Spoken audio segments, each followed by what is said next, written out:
I think that we will awaken this sleeping giant, this black man and woman, this African man and woman, by many methods. There will not be one method. There will not be one Messiah. There will not be just one way to do it. It would be a combination of things. It would be through educating people. It would be like wherever we are, educating and organizing people. But at the same time, bringing a spiritual message also, making people understand very simply that we must have a combination of truth and spirituality.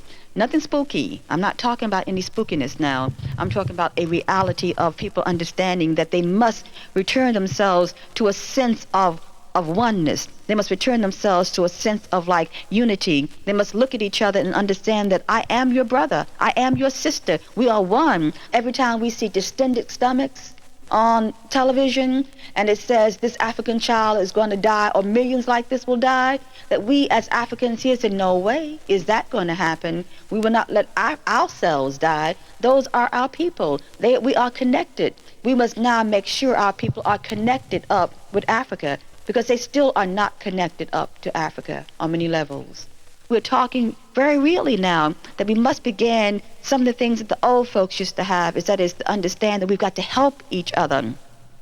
Education, and I don't mean education in terms of the schools, okay? I mean educating people via whatever mechanism we have, wherever we work, whatever organization we belong to, whatever group we belong to. Wherever I go, it is always at the bottom line, how can I educate people to go a step further? When I go into the schools and they tell me they have a disruptive class and whatever, you start talking to those kids. They don't get disruptive. They listen, but they listen only when you are telling them the truth, because they know the lies now, and they know we have had some people who have lied to them.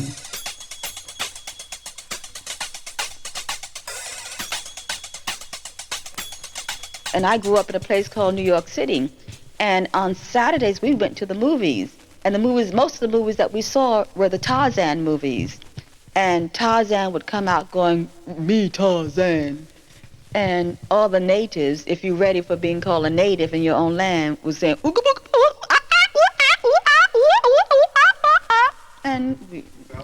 and Tarzan would say, "What's your problem, native in your own land?" They said, and he said, "It's only a beast. I'll walk over there and kill that beast." And Tarzan went crunch, crunch, crunch, and killed the beast. And then, and only then, did the natives drop their spears and went dancing around Tarzan saying, "Bwana, Bwana, Bwana." Those natives, so-called natives, were not scared, but that movie had told us that. And we used to, I know it didn't help, we used to take Coca-Cola and pour it from the balcony on people's heads because we were mad, because we couldn't do anything with that information. There was no place to go. There was no school to go with it. I mean, my parents didn't want to talk about Africa. We didn't know anything about Africa, didn't even know where it was on a map, period.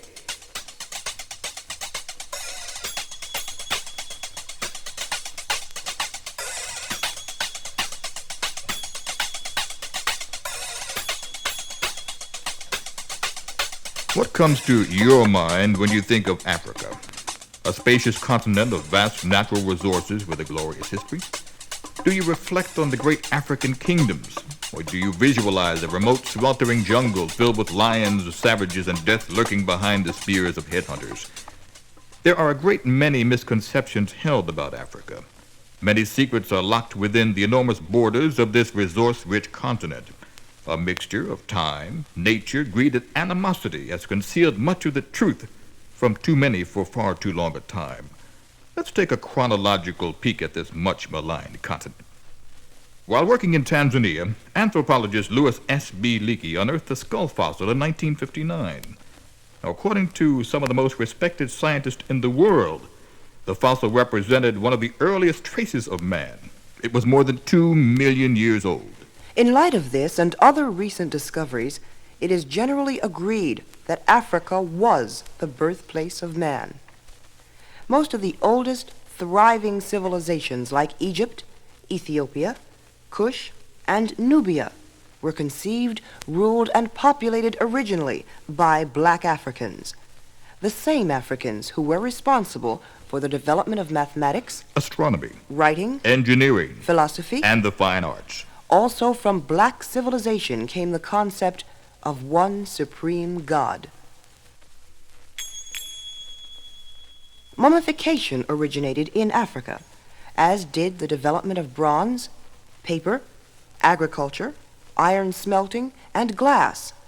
And Africans who left evidence of having visited every continent in the ancient world also masterfully engineered the pyramids, some of the most remarkably crafted wonders on the planet. All around us are indications and reminders of our African genius, but these very facts have been omitted or snatched from historical works and documents. This was no accident.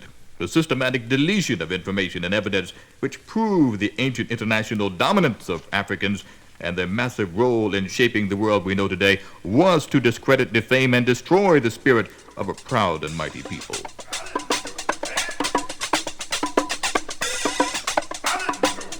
Initially, European visitors from Greece and other countries marveled at Africa's great development and openly praised blacks after returning to their native lands.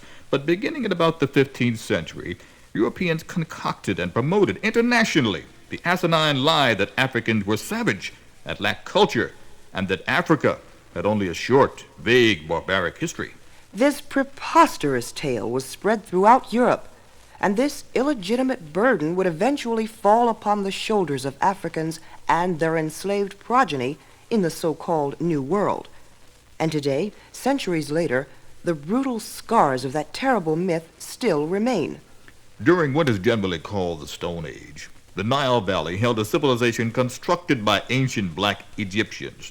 Its foundation had been established thousands of years before the birth of Jesus. The sophistication of their stonework indicate that by at least 10,000 BC, Egypt, which is in Africa, probably was the most technically advanced area on Earth. But what happened then? Yeah, if we were so smart, how come we didn't stay in Africa? Those are very good questions. Well, what's the answer? Well, we were just coming to that.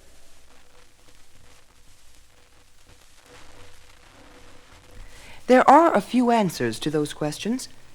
The weakening and consequent erosion of African society was a gradual and complex process. The combination of external invasions, internal division and strife, and natural climatic changes was devastating to the African continent. The Sahara region in Africa covers about 3 million square miles. Today, it is practically all desert. Once, though, it contained a flourishing population, but dramatic changes in rainfall and land conditions over a long period pushed Africans into the interior regions of the continent, leaving a large part of their northwestern border vulnerable to foreign penetration. Also, a series of invasions over hundreds of years by neighboring Arabs, Europeans, and Asians against black Africans provoked the African exodus from their ancient great cities and nations. And because of the inevitable race mixing during those wars, African culture and positive black identity were severely altered and diminished. Tragically, in the midst of this confusion, some adjacent African nations were engaged in conflicts. This added more heat to the destructive torch which swept its incredible rage across the populated areas of the black continent. But the most insidious and dehumanizing acts committed against Africans was slavery in the Western Hemisphere. Slavery had been practiced in most societies in the world, including Africa, since ancient times. In some places it was customary during times of war to enslave survivors of the losing nation. The captives would work for the victorious ruler, frequently becoming soldiers. But slaves were treated humanely and were able to become citizens, and in some cases were even allowed to accumulate wealth. Slavery under the European was vastly different during the 1400s. The Portuguese established a horrible era of slavery, which would continue for over 4 centuries. Eventually, the English, the Dutch, and the French would enter the lucrative slave market. The blacks forced into slavery were predominantly from the west coast of Africa, which ironically was the home of the famed city Timbuktu, where early illustrious universities once stood. In this section of Africa, blacks were either stolen or bartered away from African rulers who badly wanted something the European could provide. Weapons and ammunition were some of the more sought-after items. Europeans often took sides in conflicts by rival African villages. By supplying guns to one village and not the other, the Europeans helped dictate the outcome of many disputes. In turn, the Europeans were rewarded with captured rival villagers. The seized Africans were forced aboard slave ships and transported to various areas of the world, but primarily to North, South, and Central America and the Caribbean islands. The treacherous voyage to the New World was called the Middle Passage. Africans were chained together and cramped into the dark bellies of filthy sailing vessels. Even small ships could be packed with almost 400 Africans. These dense quarters were the breeding grounds for diseases like smallpox and dysentery. Sickness was the cause of death for many. Some captives flung themselves overboard to avoid the anticipated horrors of slavery. Estimates of the total number of Africans stolen from their continent vary from 10 to 60 million. 10 to 60 million? 10 to 60 million? How great yesterday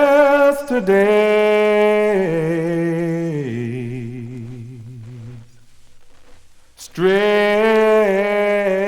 back very, very, very far.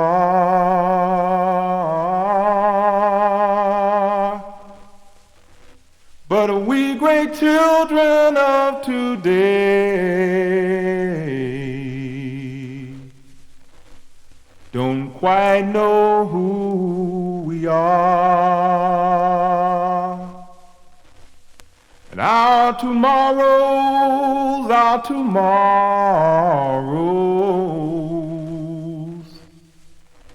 have been looking kind of grim. It might be partly because of us, and it might be partly because of us. It might be partly because of us, but mostly because of them.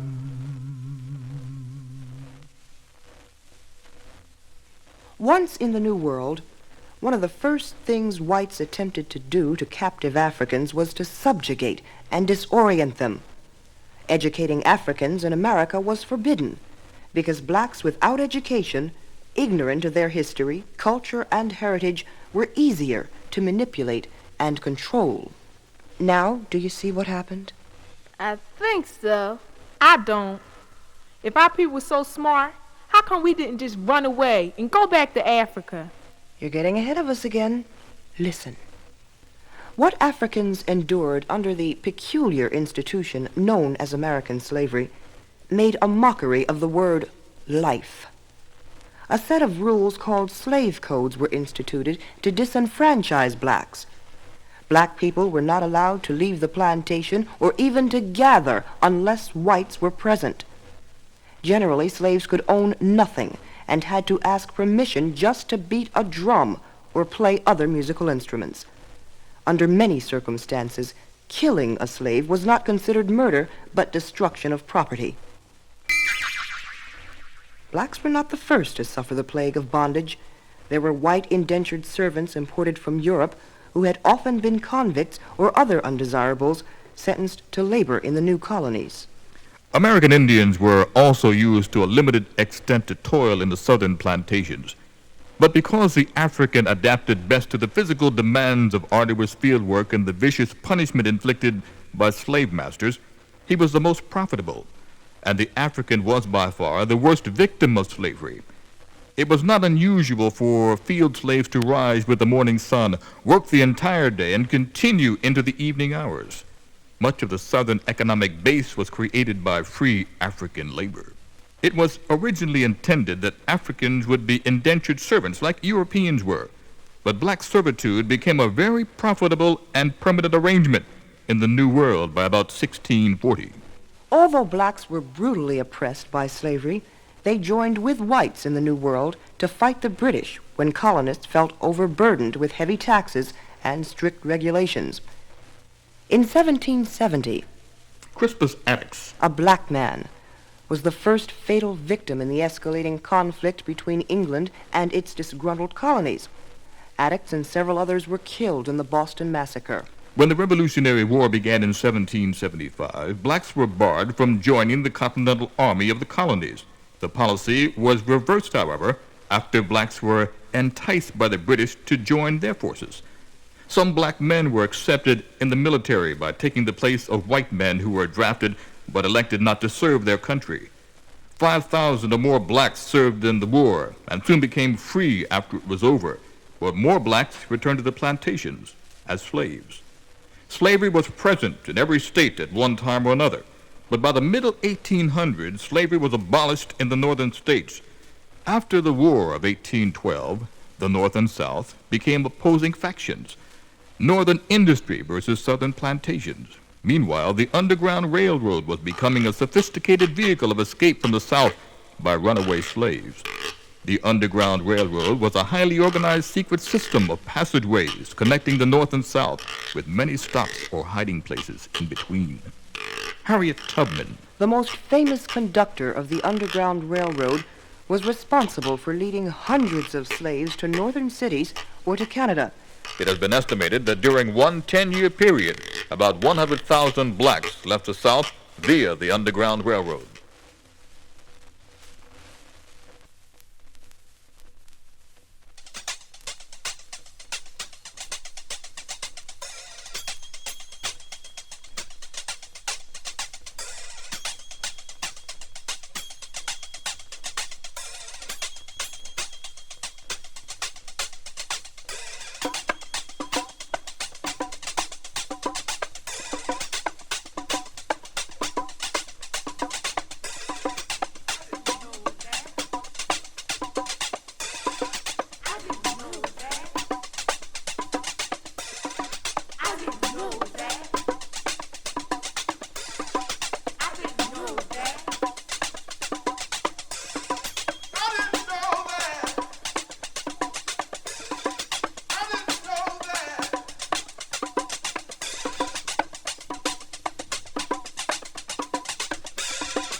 On the whole, blacks never accepted slavery.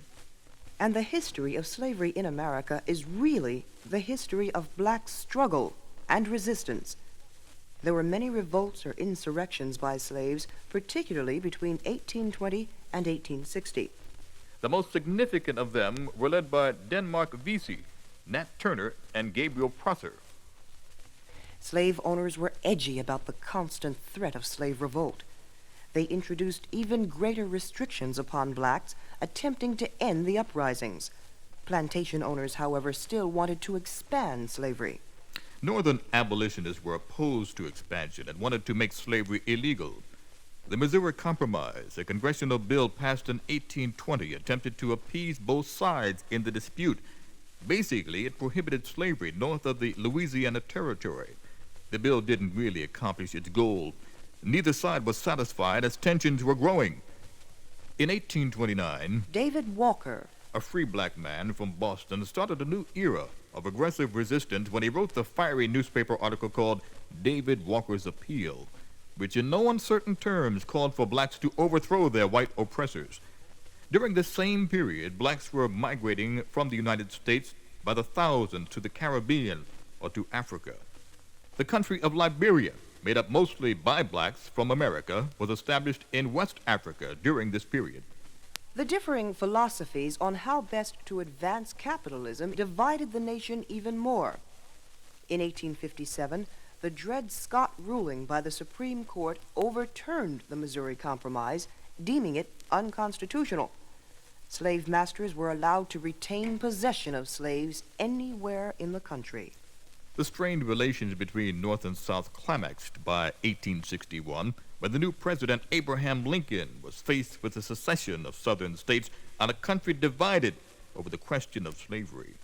The Civil War of 1861 was a result of the conflicts and anxieties of an infant United States feuding over ways to exploit the land and those who would work to make that land profitable. Caught in the center, blacks were cruelly victimized again. Ironically, in the war that vitally affected them, blacks were not originally allowed to fight, as had been the case in previous battles. But during the second year of the Civil War, blacks were permitted to be Union soldiers. The segregated black units were called the United States Colored Troops. The Emancipation Proclamation of January 1st, 1863 was a political weapon used cleverly against the South. Only blacks who were slaves in Confederate states were supposedly freed by President Lincoln, who was not even recognized as being president by most Southerners. Close to 1 million slaves were unaffected by this ambiguous but strategic document.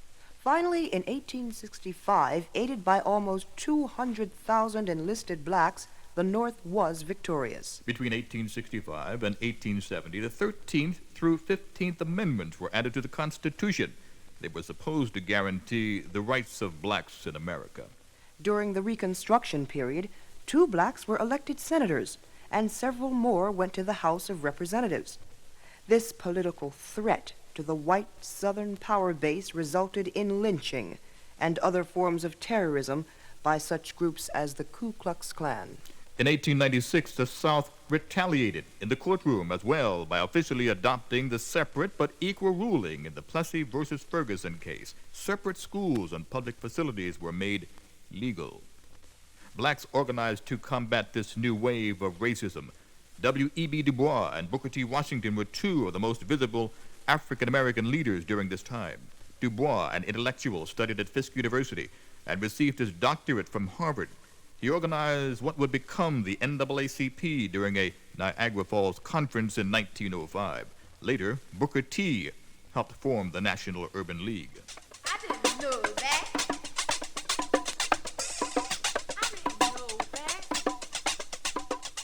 World War I erupted in 1914, and blacks were migrating from the South into the North in large numbers, seeking jobs in industrialized cities.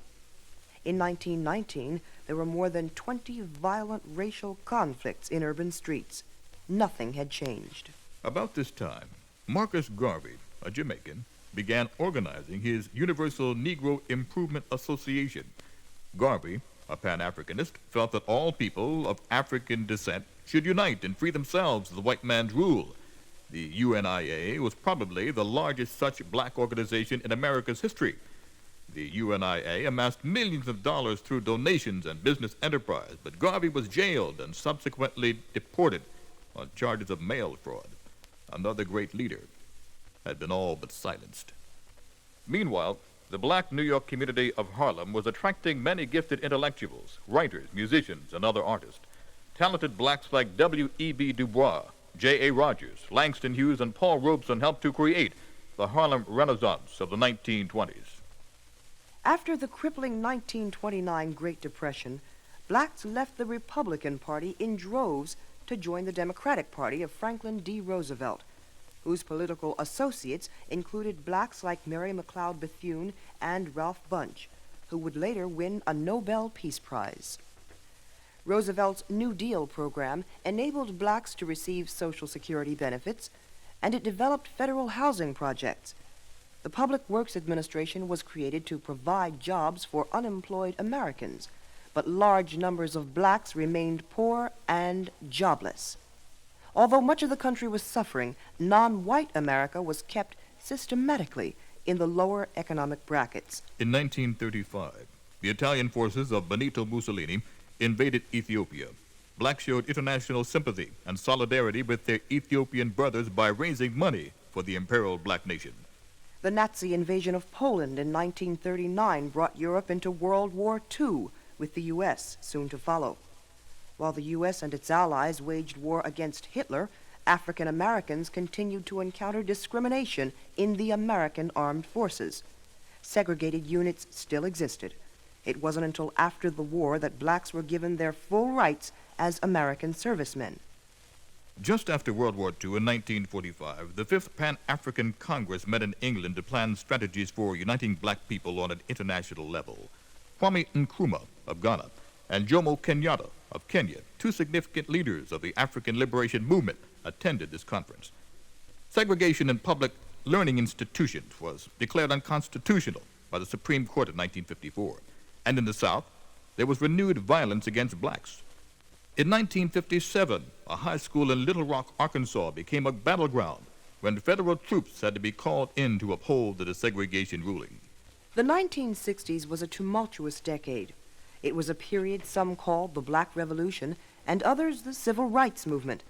The 60s was a time of freedom marches, sit-ins, African hairstyles, black organizations, political awareness, Vietnam, black anger, black pride, and black power. The 60s, that's when Martin Luther King and Malcolm X were alive. How did you know that? That's what his father told him. Good. But you know the spirit of Martin and Malcolm are still alive today. Now I'm getting ahead of the story. There were many, many individuals and organizations who crusaded on behalf of poor and black people. The Reverend Dr. Martin Luther King Jr. rose to national prominence after organizing the 381-day bus boycott in Montgomery, Alabama. Muslim leader, the Honorable Elijah Muhammad, through religion, stressed that blacks provide for themselves, and he led his followers into successful business ventures, including the Muhammad Speaks newspaper. An early follower of the Honorable Elijah Muhammad was Malcolm X. Malcolm preached black unity. He founded the Organization of Afro-American Unity and asked that blacks of all religions and backgrounds solidify for the good of all. 1963 was a year of almost constant demonstration. The demonstrations took on a more serious tone after the assassination of Mississippi NAACP leader Medgar Evers. That summer, over 200,000 people marched on Washington, D.C. for freedom and jobs. Martin Luther King stirred the crowd with his moving "I Have a Dream" speech.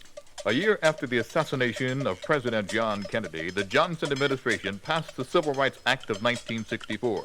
And although its major provisions included voter registration, desegregation funding, fair employment practices, and the like, black poverty and frustration continued to be rampant in this country. In 1965, Martin Luther King led 25,000 people in a nonviolent march from Selma to Montgomery, Alabama, accompanied by 4,000 federal troops. But blacks had begun seeking alternative means of protest. The Black Panthers warned blacks to arm and defend themselves. Stokely Carmichael in 1966 coined the phrase Black Power. Carmichael denounced America and urged African Americans to adopt values of their own. In the same year, Dr. Malana Rankarenga created the Kwanzaa holiday, which provided positive values for African American families. We began to call ourselves black and African American instead of Negro or colored, as we sought to define ourselves in our own terms. Blacks developed a renewed sense of African identification and took pride in their African features, afros, and African dress. Clenched black fists were familiar symbols of our battle for liberty, but the battle was only beginning. Our leaders, one after another, were tragically snatched from us. Medgar Evers in 1963. Malcolm X in 1965 and Martin Luther King in 1968. Just months after the 1967 Newark Black Power Conference, which called for an independent black nation. But the absence of some of our leaders couldn't put an end to black determination. And today the struggle continues. We are still seeking what we lost hundreds and hundreds of years ago. Black unity must be achieved on every level if we are to pick ourselves up and meet the enormous challenges of the future. We have to come together as one people. All black people must join together to become one large, strong, great African family. That is the starting point, because only together will we accomplish what must be accomplished. When we are independent of all oppressors and can blend our families together with the knowledge of our heroic ancestors and how they were masters of the earth, and when we develop genuine love for ourselves, then we will once again be a mighty nation. Our lives will be a testament of fulfillment. Our legacy will be a stirring song of unity to be sung victoriously by our children.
Why don't you sing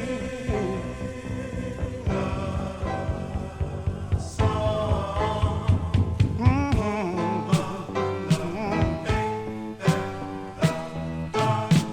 The darkness has told us. Oh, sing a song.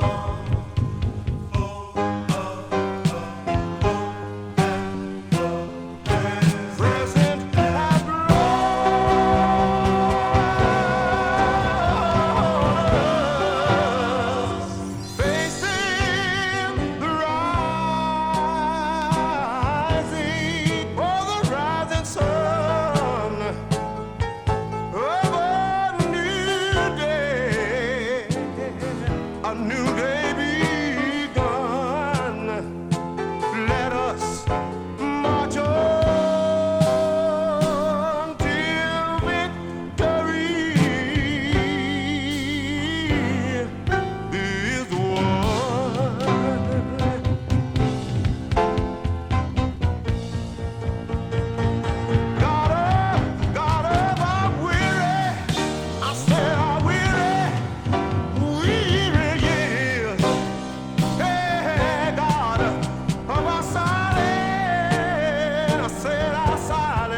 let us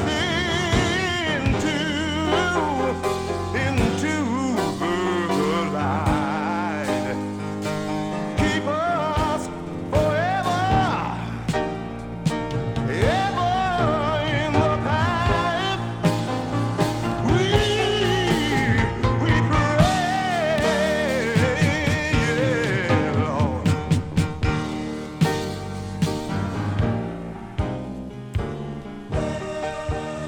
I said, let